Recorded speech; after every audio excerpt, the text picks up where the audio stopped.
Hey, how's everybody doing today? How's everybody's Unreal Fest going? Has it been pretty cool? Right.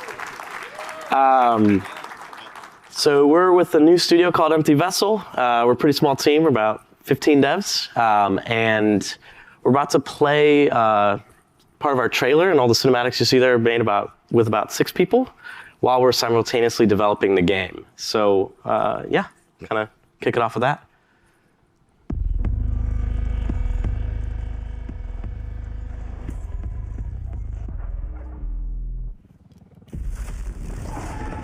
They call this city man's last resort. Because everything on the outside would kill us. Like crabs in a barrel, fighting to get to the top. Pulled down by everyone else. By justice. That only knows how to place its boot on your neck. By outlaws that couldn't care less if you lived or died. You want another way to survive? Fight. Fight like a starving dog. I'm Neo.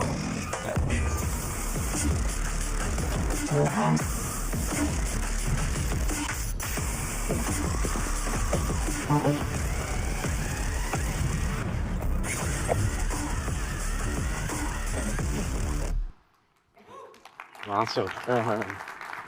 Thank you. Thank you. Yeah, so we basically built that with about 6 people. We had the awesome team of Petro actually help us out with that cool opening shot where you see the gun, city turn into the gun. That was really cool.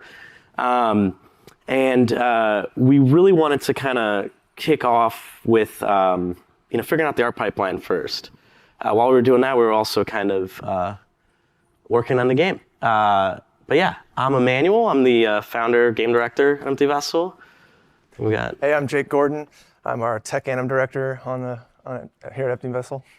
And we're big believers in building high quality content with small teams. And what are the kind of challenges that come across doing stuff like that, and what are the limitations and boxes you kind of have to create to make sure that we're smoothly doing that. And this talk is basically focused around that. How do you, it's stuff that I'm sure a lot of people here already know and do, but kind of reiterating, and driving that point home of where do we set limitations and boxes to automate parts of, the art pipeline, but where do we kind of allow for flexibility because we want to make cool stuff at the end of the day and we need to iterate. So kind of getting art and tech to kind of meet in the middle. But yeah. For this video, and this in particular, we had the challenge of, we're a new studio, we're making a new IP. How do we, what do we need to set up from how we build content to how we animate things, that sort of thing. And we wanted to kind of get ahead of those questions early. And I'll dive in a little bit on kind of like what we're doing with modeling, what we're doing with materials. Jake will kind of handle a lot of the tech anim stuff there. And I think one big thing we could say is that, as a small team, it's beneficial for us to kind of, and Jake says this all the time, kind of ride the tailwinds of what Epic's doing. If they're doing, MetaHuman, they're doing all these things, like we want to make sure we're right there, locking steps, so that way we get, take advantage of all the new updates that come along with that. But yeah, starting with this, obviously storyboards, super important. We went through and we were very scope conscious with our storyboards, trying to manage something that is very achievable with our group. And then afterwards, we started down scoping that even more. So, kind of talking with everyone, seeing what everyone thinks is feasible, what everyone thinks is possible, and then cutting back another 30-40% from there. I think, one thing for us that's like really, really important is really managing a scope. As a small team, I think it's really important. We don't want to miss important big deadlines and that sort of thing, but we also don't want to burn each other out. I want to make sure that, hey, we have a healthy work environment and we're getting things done in a timely manner and without burning any of ourselves. And yeah, we'll dive into on the pipeline, what we've done, how we've established our pipelines, and then and then execution. So we'll kind of, I think for me, and in my career doing art, tech art, that sort of thing, there's always that struggle between tech and art, which is feasibility and flexibility, and how do you strike in the middle of that? And I think when we were working here, that's the main thing that we were trying to land on is, hey, we want the flexibility of being able to iterate on cool characters, to push proportions, push designs, but also we're a small team. We want to make a ton of characters. We want to make a ton of guns. We want to make, big, cool environments, but we don't have, as many hands to do that.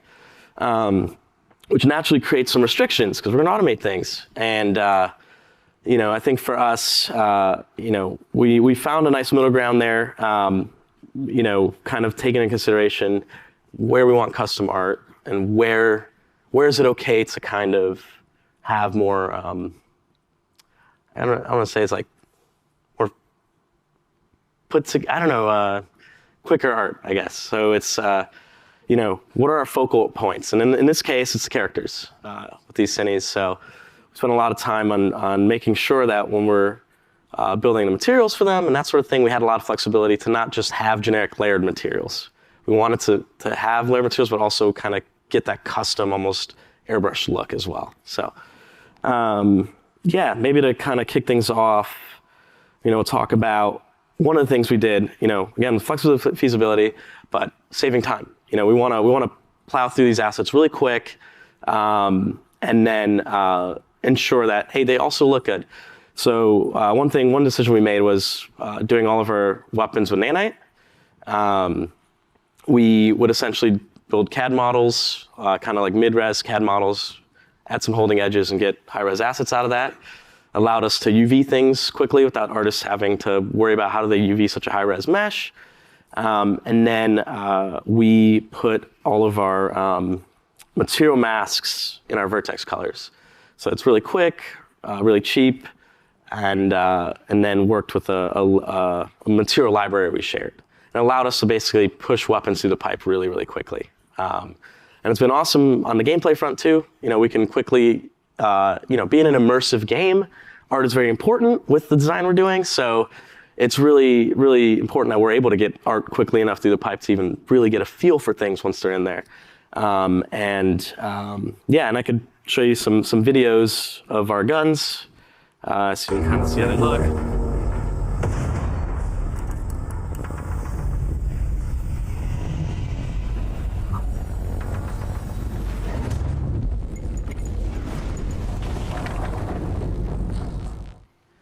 Is the Havoc Hog. It's a gangster shotgun.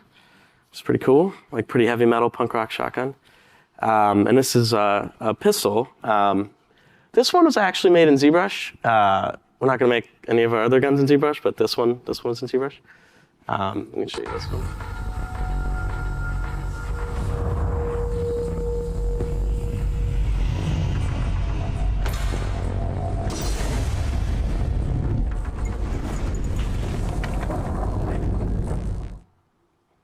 And then,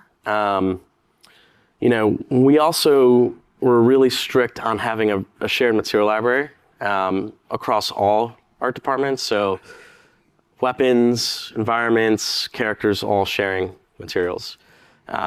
We think it's important, one, reduces the amount of unique textures we're using. Everyone's kind of sharing textures across the board.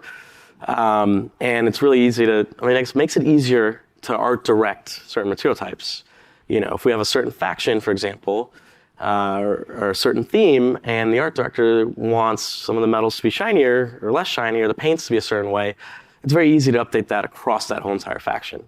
I think being a small team, it's important that we move quickly, and it's another kind of decision made to help us move quickly.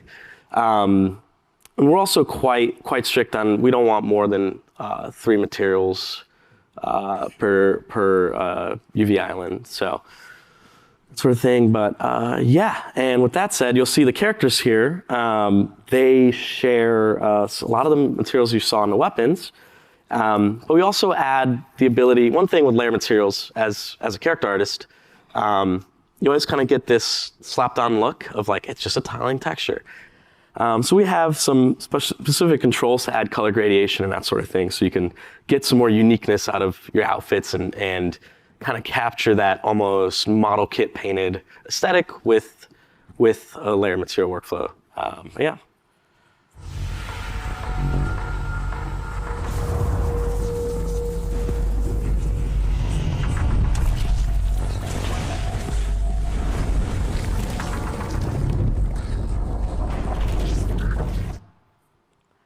That's the butcher, and we'll show you Leona. It's got a bunch of cool materials as well.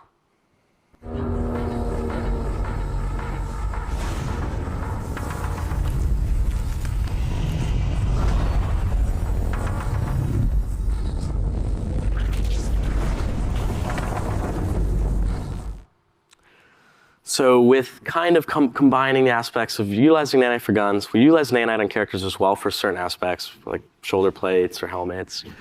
A shared library, it allowed us to really speed up asset production, across the board on weapons, characters, whatever it may be.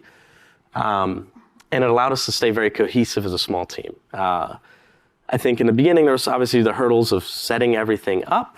But once, I think we're really particular about, taking more time in the beginning to save time at the end. Because it's a lot more stressful when you're in production and you're figuring things out, But yeah, that helped us out on the asset, kind of content side. Let kind of Jake take it away on how we're utilizing MetaHuman and making custom meshes and characters on MetaHuman. So yeah, let's get into it. Yeah. So we took a step back when we were starting the project and kind of looked at our storyboard. And from there, we made a set of pipeline priorities for TechAnim. And you can see there's a whole bunch of bullet points here. And kind of all of these things are immediately necessary. So in order to kind of survive, we had to utilize what is available to us. And I think that this is the best time I've ever seen in games to be able to take advantage of what's out there. MetaHuman being a titanic part of that, but also third-party tools for things like body rigs, and then our own proprietary stuff for the parts of like our core framework that we just don't feel comfortable, taking a third-party solution off of. And then, of course, leveraging sort of the familiar Maya toolset. So we want to talk about how we leveraged MetaHuman. There's kind of been, there's two ideas to MetaHuman. There's mesh to MetaHuman and there's MetaHuman. So what we're talking about is MetaHuman using DNA calibration. And in that solution, you have a complete deformation pipeline, fully art directable, and animators can see what they're doing in Maya, and it's quite a scalable solution for us in TechAnim. So I'm going to just touch on kind of the requirements to set up MetaHuman. You need two major plugins, the embedded rig logic node and then the Maya Unreal RBF plugin. All of that, those are both available at the source listed at this GitHub page. That's awesome. It used to be kind of sporadic and spread out throughout the internet. Now it's consolidated into one place, so it makes it much easier to get up and running.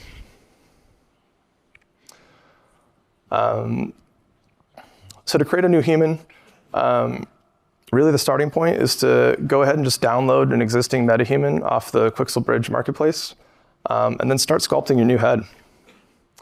After you've got your sculpt done, you're going to basically wrap that MetaHuman head to your sculpt.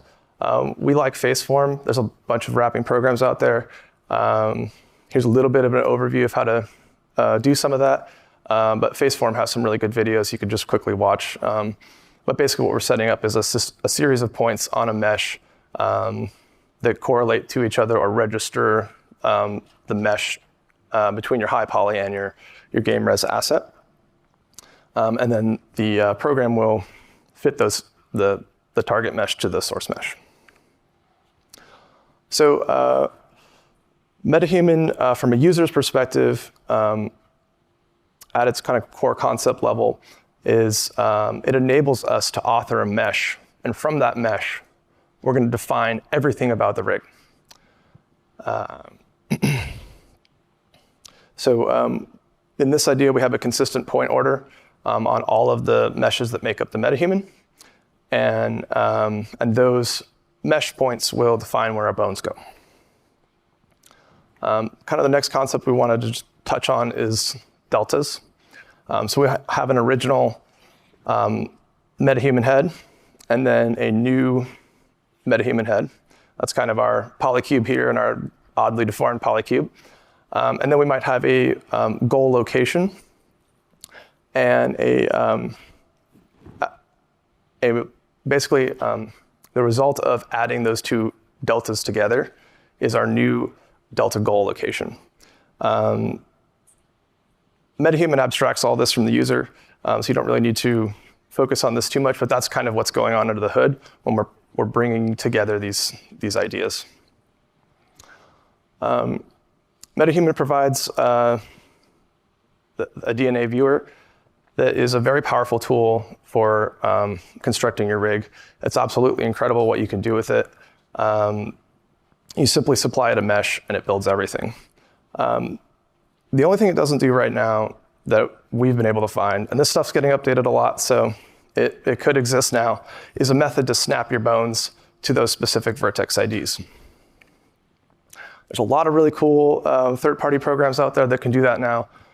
We've been really liking MetaTransfer from Loading Studios.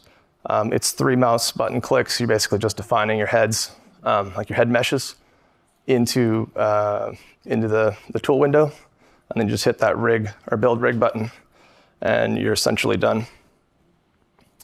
So this is the butcher character that we rigged up in MetaHuman.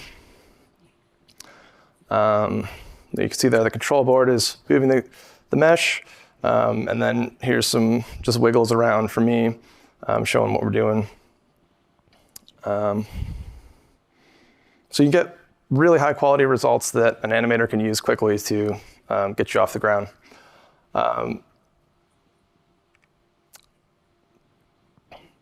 And then just real quick, this is your rig logic node. It's super important in Maya. If your MetaHuman ever were to say stop animating suddenly, it's most likely that your DNA file got unlinked somehow, or maybe wasn't downloaded on your animator or whoever your target actual PC is. So just double check that that is actually linked. And then we wanted to also, just to make sure people knew how to set this up in Engine, touch on applying your, you want to go grab your downloaded MetaHuman from QuixelBridge, pull that into your Unreal project, and then use that face post-processing anim blueprint. It's all built, it's all ready to go for you, and then you just need to point at it in your skeletal mesh asset. And then similar idea for your DNA asset, you just need to drag and drop that onto your skeletal mesh, and you'll see it under user data. And the final thing, if you're doing a cinematic, is to connect your face control board in that default animation rig category. And then we just wanted to really quickly touch on MetaHuman's blueprint setup, or a recommended way we like to use this. Essentially, we're just using copy pose to drive the head bones. So we drive all the main articulation bones in the head skeletons, so like spine 4, spine 5, yada, yada, yada. All those main bones are getting driven by our animation character. So what we haven't seen talked about a lot is MetaHuman body. MetaHuman also offers a really complete body deformation system. And this is Pose Wrangler, a tool that Epic has released, really powerful for controlling all the deformations of your characters. We found that right out of the box, the settings that are there are quite good, and we'd really encourage folks to go as far with this as you can before you actually start editing what this is, because I think you can get really high quality results pretty much right out of the box. So same idea, again, MetaHuman provides us a post-processing ABP. That's what we're looking at here. We just want to connect to it. You can update your post-processing ABP with the provided tool set that we were just looking at. And then we want to talk about optimization a little bit. So we have this titanic MetaHuman rig. It's meant for cinematics, but that doesn't mean we can't leverage that and use it in our game. There's a few ways you'd want to do that. One of the main ones is ensuring that you're using an animation skeleton that is really only exists in your character's rig file. And this is about 66 bones. It's essentially your main articulation bones off your body. We can use these to go into the ABP, blend poses. If we're replicating, this is what the skeleton we'd be replicating. All that is kind of critical. The real kind of takeaway here is you don't want to be blending your deformation bones between two different poses. Your results will just be completely unexpected. And it's also a ton of overhead to be calculating like 350 body deformation bones when you really only need to calculate 66.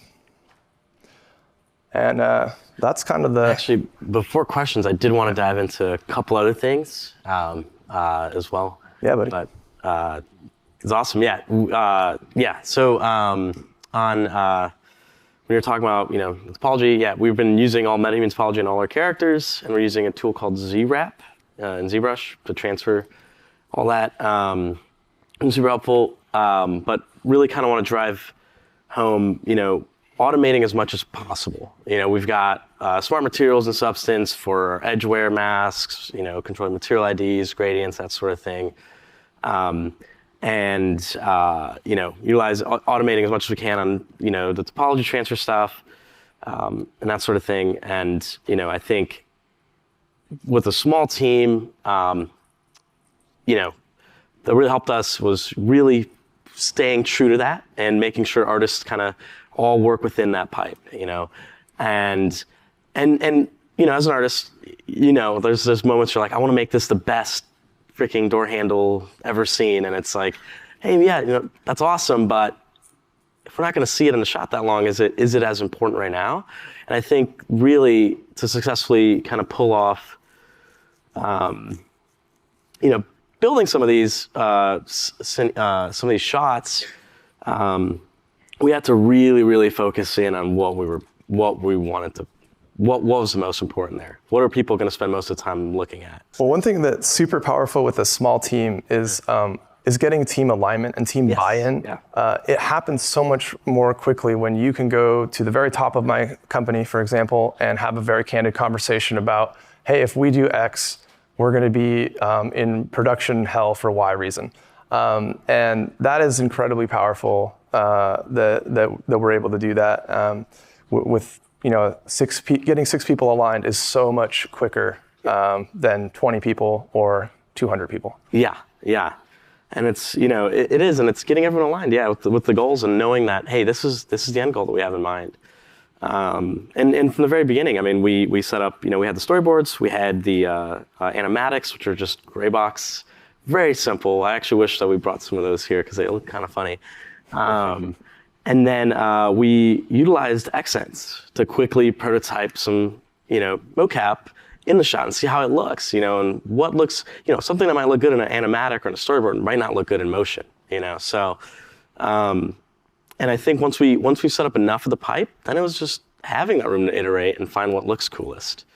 We had a lot of time to explore lighting and tuning of materials and that sort of thing. And I think at the end of the day, those are the things that are really gonna, once you've got all the cinematography there, you've got everything else there, those things really help a ton, especially with kind of next gen content. So, but yeah, with all that said, we kind of want to open it up to questions and, use it and kind of have a more casual kind of back and forth on what y'all would like to kind of know about what we've done. And then, and that sort of thing. But yeah. Thank you guys so much. Yeah, thank y'all. Thank you so much.